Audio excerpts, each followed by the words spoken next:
محترم سامعین، اللہ تبارک تعالی کا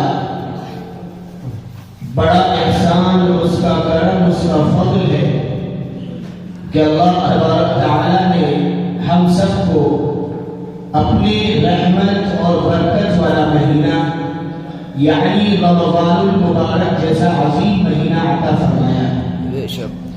کتنے لوگ ایسے تھے جو تمنا کرتے تھے کہ اگلے سال بھی مجھے رمضان کا مہینہ نصیب ہوگا، وہ اس مہینے کے آنے سے پہلے پہلے ہی دنیا سے رخصت ہو گئے۔ ہمارے لیے ایک بہترین قیمتی تحفہ ہے اللہ کی طرف سے، جتنا ہم اس کی قدر کر سکیں وہ ہمارے لیے کم ہے۔ اگر ہم قدر کریں گے تو یقیناً ہمارے نام اعمال میں نیکیوں کا ایک ذخیرہ اکٹھا ہوگا جو آخرت میں کام آئے۔ اور اگر ہم اس کی قدر نہیں کریں گے تو پھر نبی کریم صلی اللہ علیہ وسلم کی حدیث کے مطابق کہ آپ صلی اللہ علیہ وسلم نے فرمایا وہ شخص ہلاکت اور برباد ہو جائے جس کے سامنے رمضان المبارک کا مہینہ آئے اور وہ اپنی بخشش نہ کرا پائے۔ تو وہ کہ رمضان ہماری بخشش کے لیے آتا ہے، اس کے اندر ہم جتنی چاہے عبادات کر لیں۔ اللہ تبارک تعالیٰ کے آخری پیغمبر جناب محمد رسول اللہ صلی اللہ علیہ وسلم نے ارشاد فرمایا کہ اللہ نے اس رمضان کے دن میں روزے فرض کیے اور رات میں میں نے تراویح کو یعنی قیام کو سنت قرار دیا۔ تو گویا دن کی بھی عبادت ہے اور رات میں بھی ایک عبادت ہے۔ دن کی عبادت کا نام روزہ ہے، رات کی عبادت کا نام تراویح ہے، اور دن کا روزہ فرض ہے۔ اور ہر مسلمان بالغ مرد و عورت پر جسے کوئی عذر شرعی لاحق نہ ہو اس کو روزہ رکھنا فرض ہے۔ اگر کوئی روزہ کا انکار کرتا ہے تو وہ شخص کافر، اور اگر بغیر انکار کے روزہ نہیں رکھتا تو وہ شخص سخت گنہگار اور فاسق اور فاجر۔ اسی طریقے سے رات کے اندر اگر تراویح نہیں پڑھتا تو پھر وہ اس سنت مؤکدہ کو چھوڑنے والا سخت گنہگار۔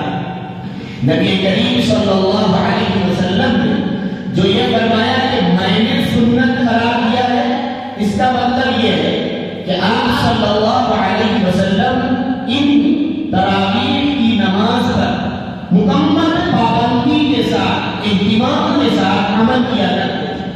اس لیے آپ نے کہا کہ میں نے اس کو سنت قرار دیا۔ رمضان المبارک ہے کیا چیز؟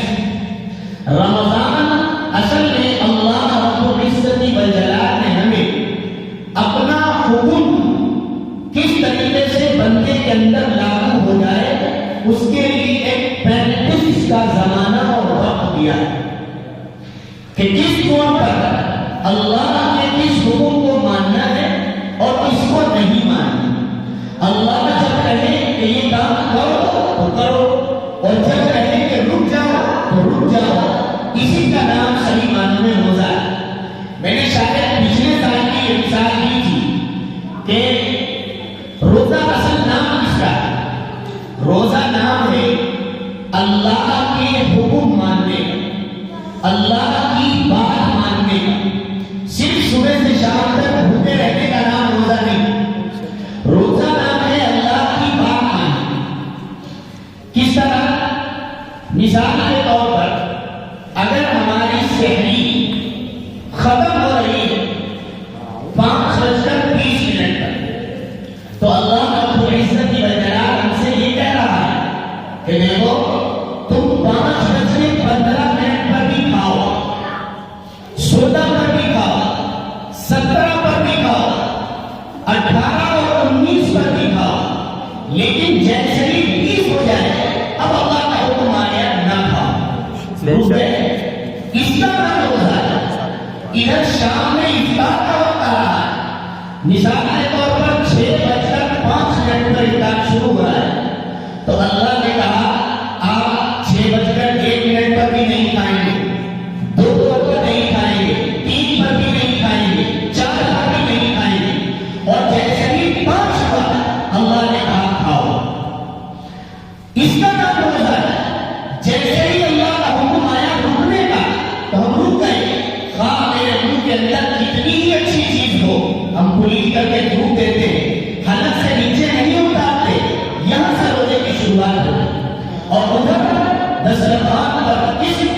پکوان رکھے ہوتے، پھل فروٹ رکھے ہوتے، میوے جات رکھے ہوتے، گرمیوں کے موسم میں ٹھنڈا پانی اور مشروبات رکھے ہوتے ہیں، لیکن اللہ کا حکم نہیں آتا کہ کھاؤ، اس لیے ہم نہیں کھاتے، اور جیسے ہی حکم آتا ہے کھاؤ اور کھانا شروع کر دیتے ہیں۔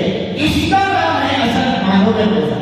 اسی لیے میں نے جو آیت پڑھی، اللہ رب العزت والجلال نے فرمایا کہ یہ روزے تمہارے اوپر اس لیے فرض کیے گئے ہیں تاکہ تم متقی بن جاؤ، اللہ سے ڈرنے والے بن جاؤ۔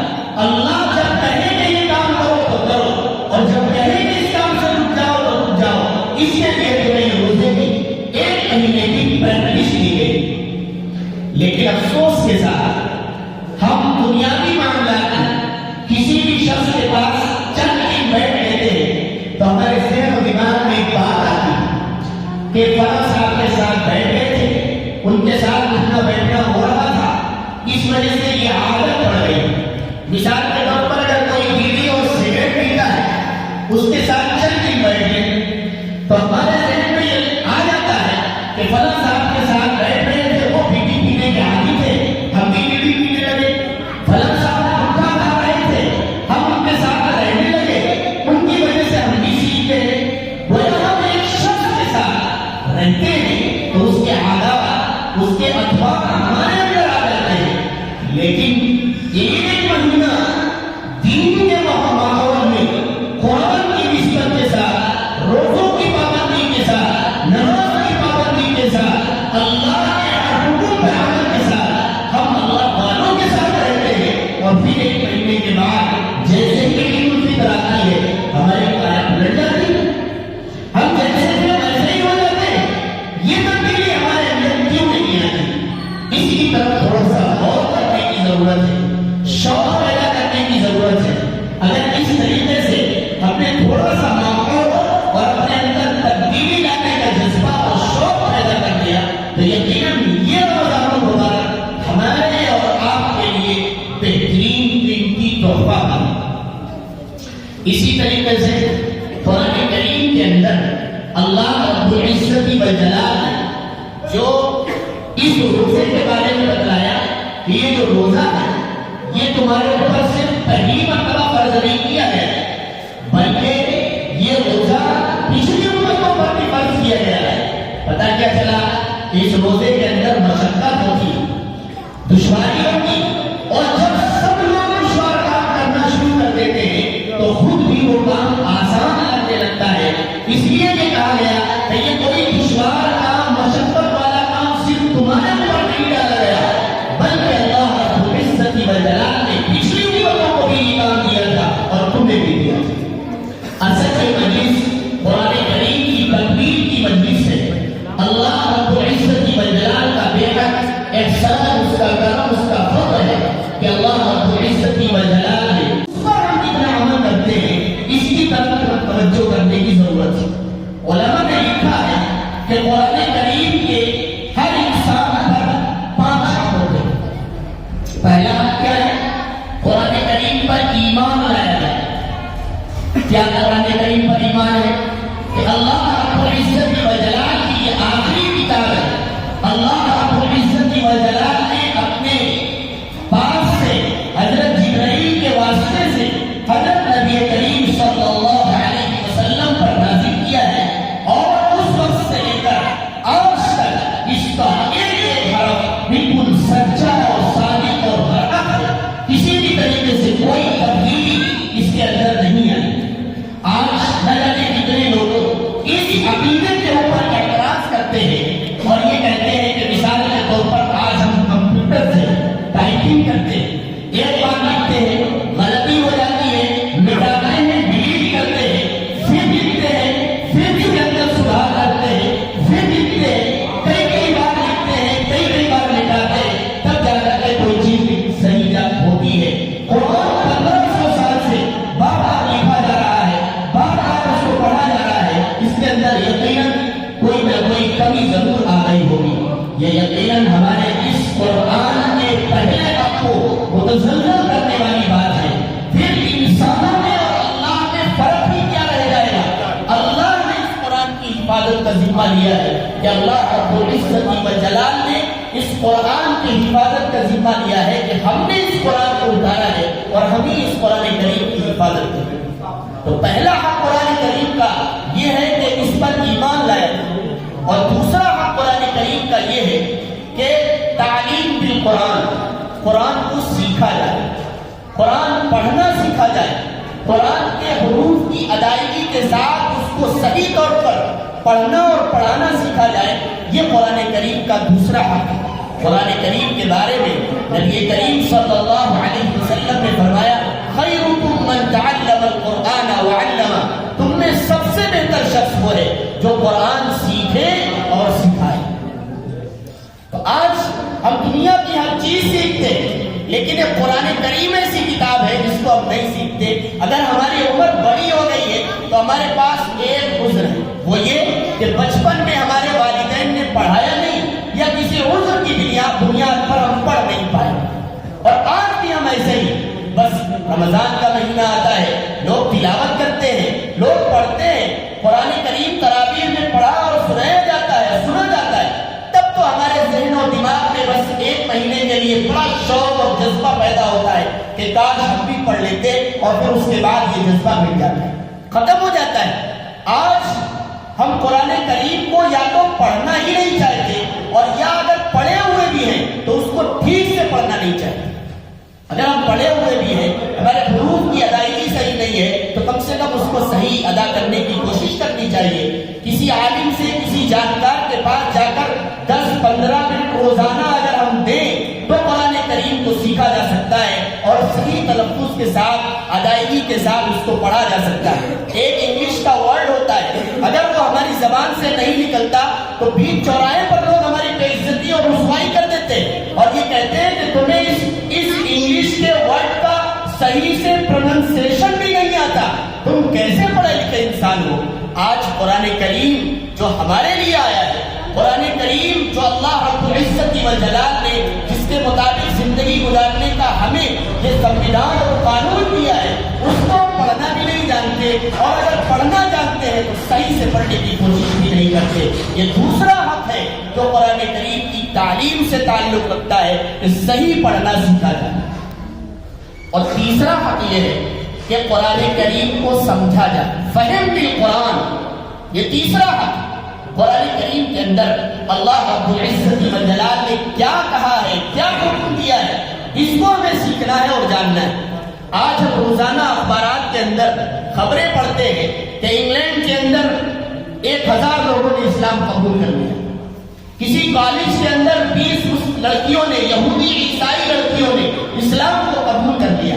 یہ خبریں ہم سنتے ہیں اور بڑے خوش ہو جاتے ہیں، دیکھو اسلام بڑھ رہا ہے، اسلام کے ماننے والے اور فالو کرنے والے لوگ زیادہ ہو رہے ہیں۔ صرف اتنی بات کافی، وہ مسلمان کیوں ہو رہے؟ انہوں نے اس ارتداد کے دور میں، اس سوشل میڈیا کے دور میں، جس وقت صرف قرآن کے پر اعتراضات کیے جا رہے ہیں، مسلمانوں کی عزتوں کو اچھالا جا رہا ہے، اسلام کے اوپر اعتراضات کی بوچھار لگائی جا رہی ہے، ایسے ماحول میں ہزار لوگ اسلام کیسے قبول کر رہے ہیں؟ صرف قرآن کریم کی تلاوت کر کے، صرف تراویح میں قرآن سن کے نہیں، بلکہ وہ قرآن کریم کے معنی کو پڑھتے، قرآن کریم کے ترجمے کو پڑھتے، قرآن کریم کی تفسیر کو پڑھتے ہیں، اور قرآن کریم کے مفہوم کو پڑھتے ہیں۔ اس نیت کے ساتھ شروع کرتے ہیں کہ لاؤ دیکھیں قرآن کریم کے اندر، احادیث کے اندر، نبی کریم صلی اللہ علیہ وسلم کے لائے ہوئے دین کے اندر، اسلام کے اندر کیا کیا اعتراض والی باتیں ہیں، ان کو پڑھیں اور پھر سوشل میڈیا پر وائرل کر دیں، اور اسلام کو اور مسلمانوں کو اور قرآن کو اور احادیث کو اور تمام دین اسلام کو بدنام کرنے کے لیے ہم تیار ہیں۔ وہ اس نیت سے پڑھنا شروع کرتے ہیں، لیکن ابھی قرآن کو جب وہ گہرائی سے پڑھتے ہیں، ترجمے کو پڑھتے ہیں، اس کے مفہوم کو پڑھتے ہیں، اس کی تفسیر کو پڑھتے ہیں، تو ابھی قرآن پورا بھی نہیں ہوتا، ابھی قرآن آدھا بھی نہیں ہوتا۔ اس سے پہلے ان کے دل کے اندر ایمان کی روشنی چمک اٹھتی ہے، قرآن کا نور آ جاتا ہے، اسلام کے اندر جو اللہ نے چمک اور دمک رکھی ہے، اس کی بنیاد پر ان کا دل روشن اور اجالا ہو جاتا ہے۔ وہ اس سے پہلے کہ قرآن پورا ہوتا، وہ کہتے ہیں کہ ہم نے اسلام کو قبول کر لیا ہے اور ہم آج سے مسلمان ہیں۔ لیکن افسوس کے ساتھ آج یہ قرآن اصلاً تو غیروں کے لیے نہیں آیا، بلکہ آیا تو پوری انسانیت کے لیے۔ سب سے پہلے مخاطب ہم مسلمان، ہم اس پر عمل کرنے والے بنے۔ لیکن آج ہمارا حال یہ ہے کہ ہم قرآن کریم کو صرف سن کر اکتفا کرتے ہیں، اس کے اندر کیا پیغامات ہیں، کیا احکامات ہیں، اس کی طرف ہم بالکل توجہ ہی نہیں دیتے۔ ہم ہر زبان میں قرآن کریم کی تفسیر، ہر زبان میں قرآن کریم کا ترجمہ موجود ہے۔ اگر ہم چاہیں تو اپنے گھر کے تمام افراد کے ساتھ دن کے کسی بھی حصے میں، رات کے کسی بھی حصے میں ایک وقت متعین کر لے کہ 10 منٹ 15 منٹ ہمیں قرآن کریم کی تفسیر اور اس کے معانی اور اس کے ترجمے اور اس کے مفہوم کو سننا ہے، تو پھر دیکھیے ہمارے اندر ایک قرآنی ماحول بنے گا۔ ہمیں پتہ چلے گا کہ اللہ رب العزت و جلال نے معاشرے کی اصلاح کے لیے کیا کیا پیغام قرآن کریم کے اندر دیے۔ مثال کے طور پر ہم سب لوگ مسلمان سب ایک دوسرے کو روزانہ 10 بار 5 بار 20 بار سلام کرتے، زندگی ہو گئی آج تک سلام کا صحیح تلفظ بھی نہیں آیا اور صحیح طریقہ بھی معلوم نہیں۔ قرآن نے حکم دیا وَإِذَا حُيِّيتُم بِتَحِيَّةٍ فَحَيُّوا بِأَحْسَنَ مِنْهَا، کہ جب تم سے سلام کیا جائے تو تم سلام کا جواب دو تو اس سلام کا جواب اس سے بڑھ کر اور اس سے بہتر دو۔ مثال کے طور پر اگر کسی نے کہا السلام علیکم تو آپ اس سے بڑھ کر اس سے بہتر جواب دیجئے وعلیکم السلام ورحمۃ اللہ، اور اگر کسی نے کہا السلام علیکم ورحمۃ اللہ تو آپ اس سے بڑھ کر وبرکاتہ بھی لگائیے، یہ بہتر سلام ہے۔ سلام کرنا تو سنت اور جواب دینا واجب ہے، لیکن سلام کرنا جو سنت ہے یہ واجب سے ثواب میں بڑھا ہوا ہے۔ پھر دوسری بات، سلام ہم روزانہ کر رہے ہیں اور کوئی کہہ رہا السلام علیکم، کوئی کہہ رہا لام نہیں نکالتے ڑا نکالتے ہیں سلام، اس طرح الفاظ کہے جا رہے ہیں۔ سلامتی کی ایک دعا دی ہے پیغمبر صلی اللہ علیہ وسلم نے کہ جب بھی تم کسی مسلمان کے سامنے جاؤ تو اسے تم سلامتی کی دعا دو، وہ تمہیں سلامتی کی دعا دے، اور ہم اس کے تلفظ کو بالکل بیکار اور خراب اور برباد کر کے اس کے سامنے ہم کیا کہتے ہیں؟ کوئی کہتا ہے السلام علیکم تمہیں موت آ جائے، کوئی کہتا ہے السلام علیکم جس کا کوئی ترجمہ بھی نہیں۔ حضرت مولانا ابرار صاحب نظر اللہ مرقدہ فرمایا کرتے تھے کہ صحیح سلام یہ ہے کہ شروع میں حمزہ ظاہر ہو اور میم کا ضمہ ظاہر ہو۔ السلام علیکم کہیے السلام علیکم، یہی ایک پریکٹس کر لیں اور صحیح سلام کرنا سیکھ جائیں تو کم سے کم قرآن کریم کی اس آیت پر تو عمل ہو جائے گا۔ السلام علیکم ورحمۃ اللہ وبرکاتہ۔ اسی طریقے سے گانے کتنی قسمیں چل رہی ہیں اور ہم اس پر عمل کر رہے ہیں۔ کسی کو مسئلہ پوچھنا ہی نہیں، بس بینیفٹ آنا چاہیے، بس منافع آنا چاہیے، بس ہمارے سامنے فائدہ ہونا چاہیے اور ہم اس پر عمل کر رہے ہیں۔ شیئر مارکیٹ کی ایک بہت بڑی قسم چل رہی ہے اور وہ یہ کہ اگر آپ ہمیں 10 لاکھ روپے دیں گے تو ہم آپ کو ہر مہینے 10 لاکھ کا 5% 10% آپ کو دیں گے۔ یہ تو ایسا ہوا جیسے آپ نے 10 لاکھ روپے کسی کو قرض دیے اور دے کر کے آپ اس کا 10% یا 20% 10,000 5,000 اس سے ہر مہینے سود وصول کر رہے۔ وہ تو کہہ رہا ہے کہ ہم شیئر مارکیٹ میں لگا رہے ہیں اور وہ آپ کو شرعی اعتبار سے یہ سود ہے اور ہم یہ مسئلہ پوچھنا ہی نہیں۔ قرآن کریم کی اس آیت پر ہم نے کب عمل کیا ہے؟ قرآن کریم کو سمجھنا ہوگا کہ آج غریب غریب تر ہوتا جا رہا ہے، امیر امیر تر ہوتا جا رہا ہے، امیر امیر ہی ہو رہا ہے، غریب اور زیادہ غریب ہو رہا ہے۔ یہ کیوں؟ اسی سودی نظام کی وجہ سے۔ حالانکہ ہمیں ایک ایسا معاشرہ دیا گیا تھا، قرآن کریم کی تعلیمات کے مطابق ایک ایسا نظام دیا گیا تھا کہ جس سے امیر امیر رہے اور غریب بھی غریب نہ رہے بلکہ اس کا بھی گزارا اور اس کا گزر بسر ہونے لگے۔ لیکن آج یہ تمام چیزیں آئیں جس کی بنیاد پر غریب اور زیادہ غریب ہو رہا ہے، کمتر حالت والا اس کی اور بھی زیادہ کمتر حالت ہوتی جا رہی ہے اور امیر امیر ہوتا چلا جا رہا ہے۔ اسی طریقے سے قرآن کریم کی ایک آیت ہے یا بنی آدم خذوا زینتکم عند کل مسجد، اے بنی آدم، اے آدم کی اولاد، ہر نماز کے وقت زینت اختیار کرو۔ کیا ہے زینت اختیار کرنا؟ ہم لباس اچھا پہنے، اچھا ہمارا لباس ہو، اچھا ہمارا جسم و جسہ ہو، اور پھر ہم اللہ رب العزت و جلال کے سامنے نماز پڑھنے کے لیے جائیں۔ اس آیت پر کتنے لوگوں نے عمل کیا؟ جو ٹوپی سر کا تاج تھا وہ تو ہم گھر پر ہی بھول جاتے ہیں، یاد بھی نہیں رہتی۔ لباس وہ پہن کر جاتے ہیں جس لباس کو پہن کر کسی انسان کے سامنے ہم جا بھی نہیں سکتے، ہمیں شرم آتی، اور اگر ہم کسی انسان کے سامنے جائیں تو 2 بار نہیں، 3 بار نہیں، کئی بار ہمیں اپنے جسم پر نظر ڈالنی پڑتی ہے کہ کیا یہ حالت اچھی ہے بھی یا نہیں، دوسروں کو اچھی لگ بھی رہی ہے یا نہیں، اس کی بنیاد پر کہیں کوئی ہماری بے عزتی اور رسوائی تو نہیں کرے گا۔ ایسے لباس پہن کر ہم اللہ رب العزت و جلال کے دربار میں کیسے پہنچ جاتے ہیں؟ کیسے ہمیں پتہ چل جاتا ہے، کیسے ہمیں گوارا ہو جاتا ہے کہ ہم اس لباس میں جس کے سامنے ہم ایک انسان کے سامنے نہیں جا سکتے، احکم الحاکمین کے سامنے کھڑے ہو جاتے ہیں۔ بڑے افسوس کے ساتھ، معذرت کے ساتھ، بہت سارے حضرات تو عورت اور بیوی کا دوپٹہ ہی باندھ کر فجر کی نماز میں آ جاتے ہیں، اور کیا اس حالت میں وہ کسی دوسرے کے سامنے اس دوپٹے باندھے ہوئے حالت میں جا سکتے ہیں؟ مسجد میں پھر کیسے آ جاتے ہیں؟ ٹوپی ہم لگا کر کے نہیں گئے، مسجد میں تلاش کرتے ہیں کہ ٹوپی شاید پلاسٹک کی رکھی ہوئی مل جائے، اور جب مل جاتی ہے اس کو لگایا، نماز پڑھی، اور بھولے سے ہم مسجد سے باہر نکل جاتے ہیں۔ پھر یاد آتا ہے کہ ارے ہم تو مسجد کی ٹوپی لگا کر چلے آئے، دروازے سے ہی اسے پھینک دیتے۔ اپنے تاج کی یہ وقت ہم نے کیا کردار ادا کیا ہے اس ٹوپی کے ساتھ، کیا اہمیت ہے اس کے ساتھ، ہم نے اس کو دروازے سے پھینک دیا ہے۔ یہی اس کا ادب و احترام تھا، جس کو